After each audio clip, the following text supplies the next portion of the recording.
like the idea of picking, like, God, this just is such a, Yeah.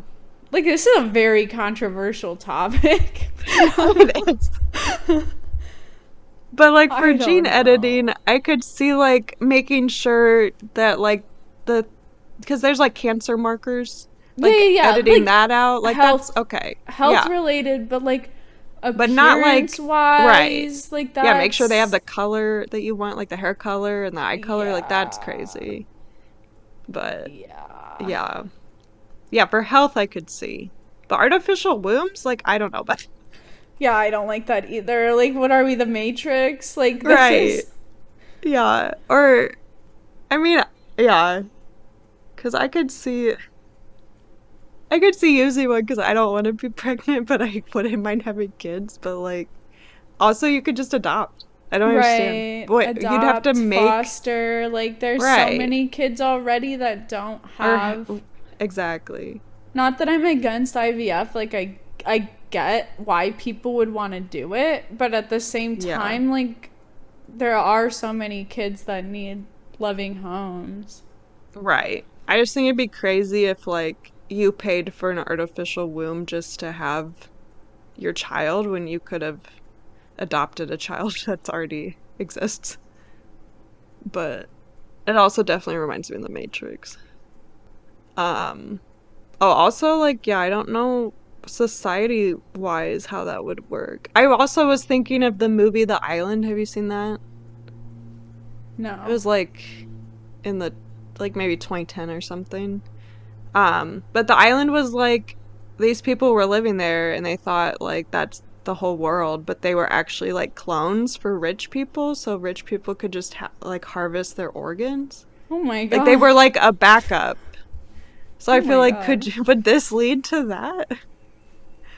I mean, obviously that was a movie and a dystopia. Yeah, but cloning, that's also. Oh my fucking god. Right. Like, what's to stop someone from making a baby just to, like, in their home and Yeah. not registering them as a person and, like, I don't know. If you're Oh, rich this could enough. get so fucking fucked up. Right. Yeah. But there are some doctors that are skeptical, like, of the application of robots for IVF, like, at least as technology is currently. Director of Columbia University's fertility clinic, Zev Williams, said, "You pick up a sperm, put it in an egg with minimal trauma as delicately as possible. Humans are far better than a machine." Like, meaning doing things delicately. Because Yeah, machines are not there's delicate. nothing delicate about a machine. That's like, I feel like Right. I've said this before, but like, you look at like automation robots and it doesn't look like they could like fucking hurt you.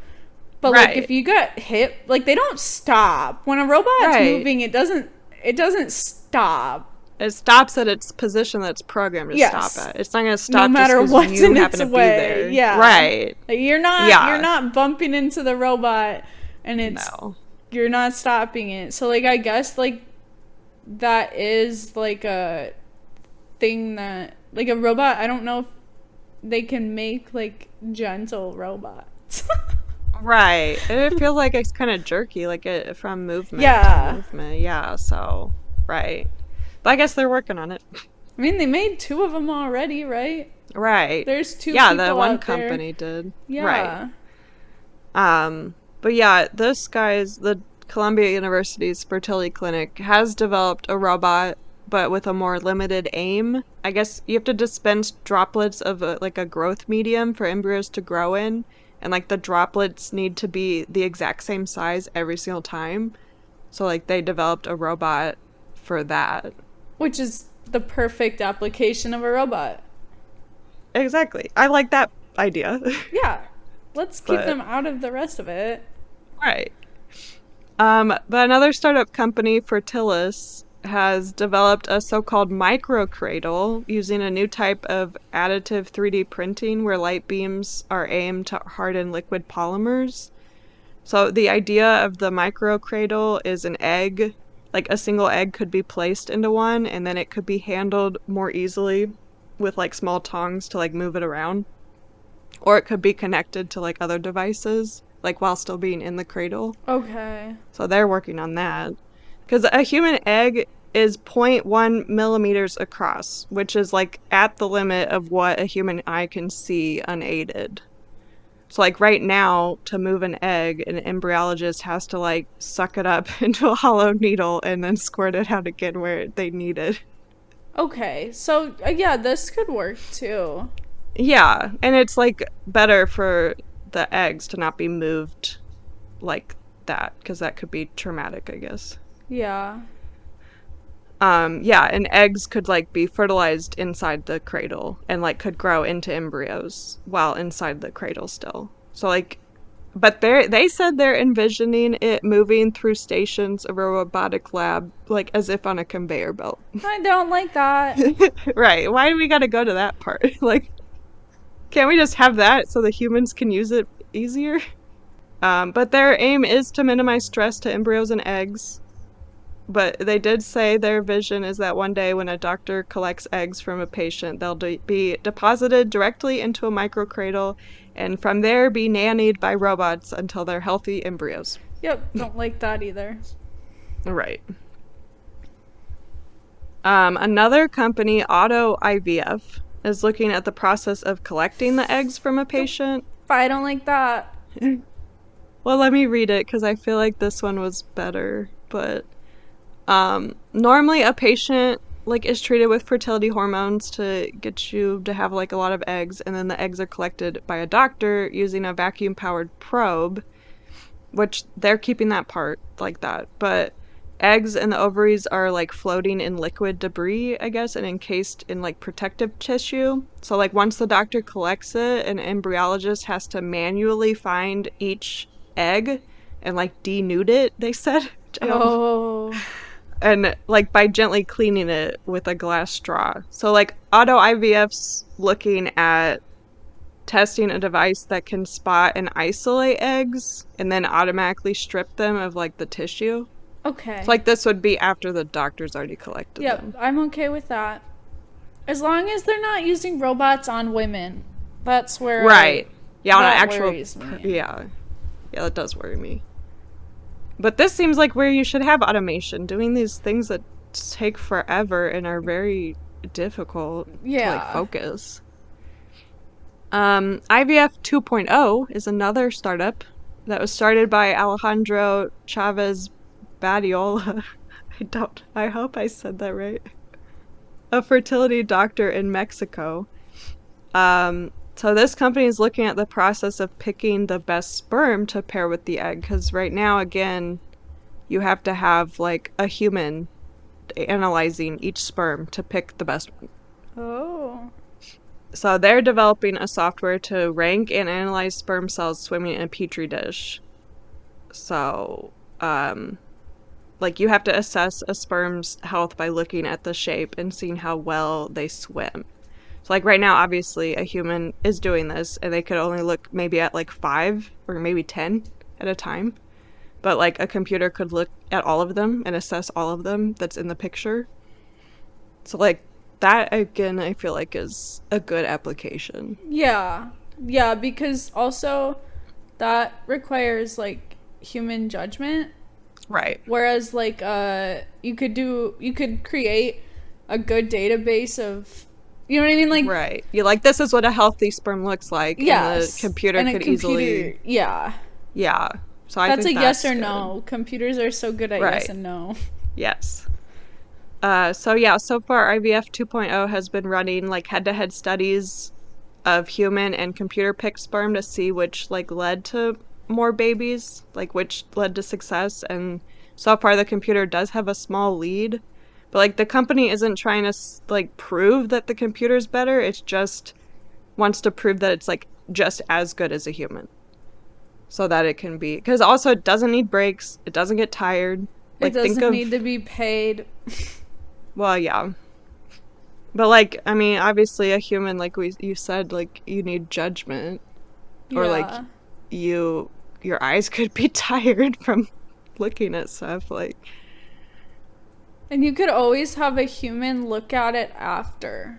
Like, here's the one I picked. Yeah, and a human just checks it, but then I feel like the human has less accountability. You know what I mean? Like that could get Yeah, I think should just, I guess, go with what it picks, I guess, if you're gonna use this. they need some kind of double check. Like double check, yeah. Or the screenshot I have, it kind of looks like it picks like 3. Oh. So And then maybe you a person out of picks. that. Yeah. That might be okay. But I feel like this would definitely save a lot of time. Yeah. And could make it cheaper than if it's saving a lot of time. Yeah. But in 2023, Chavez sold the rights to use his sperm tracking program to Conceivable Life Sciences, which is another IVF automation startup in New York. But he'll act as chief product officer for them.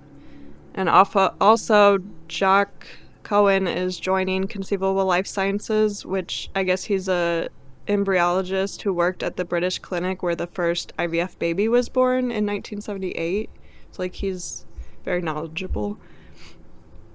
But Conceivable Life Sciences plans to create an autonomous robotic workstation that can fertilize eggs and cultivate embryos, which, again, like, that's getting towards... I don't think it should be a whole lab that's automated, I know, I guess. I don't know. Something about this just stresses me the fuck Yeah, out. something feels a little off to me, but... Yeah. But yeah, Cohen says automation can take a while to become reality, though. He said even things that seem obvious take 10 years to catch on and 20 to become routine, which I feel like is good in this case. Yes, maybe it should take longer. Right. Yeah. Not in but my lifetime. Please. Well, it sounds like it will be in our lifetime. I know. Maybe we'll be through, like, menopause already, though. Hopefully. They won't be able to harvest our eggs, at least. But investors of these IVF startups thinks it's nearly certain that the IVF industry could grow like 3 to 10 times its current size. Because in the US, like, fewer than 2% of children are born through IVF. But in Denmark, I guess the procedure's free and also encouraged to do IVF. So nearly 10% of children are born through IVF. So it could grow a lot, but it needs to be cheaper. I can't believe it's free in Denmark. Because they're such a small population. They probably, That's like, true. need it. Right. I mean, this might be good for, like Korea or Japan, but, like, those places aren't dealing with infertility. They're dealing with the culture. Like, people don't want to have kids. So, like, I don't really know how this could be. If people don't want to have kids, like now, too, like, almost every country is dealing with that because people aren't making as much or don't feel as secure. Right. So it's like, even if you have all these things and it makes IVF cheaper, are people even going to want it still?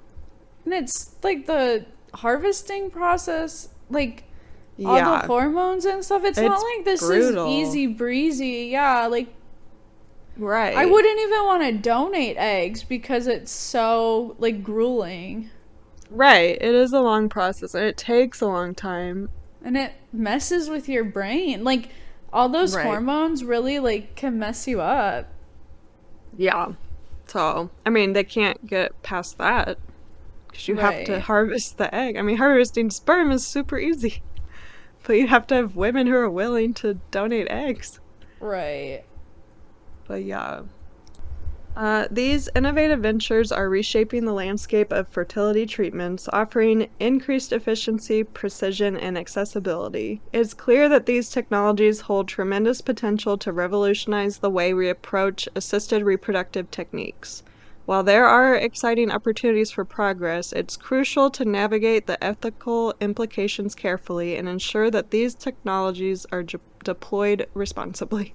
Well, that's it for this episode. As always, our sources for the episode will be in the description, as well as our social media links. We're on Facebook and TikTok, all under Let's Be Briefed, so check us out there for updates. Also, email us at letsbebriefed@gmail.com if you have any ideas on future topics you'd like us to cover. We're always updating our list with topic options, so if we know you're interested, we can bump a topic up the list. Until next time, stay briefed.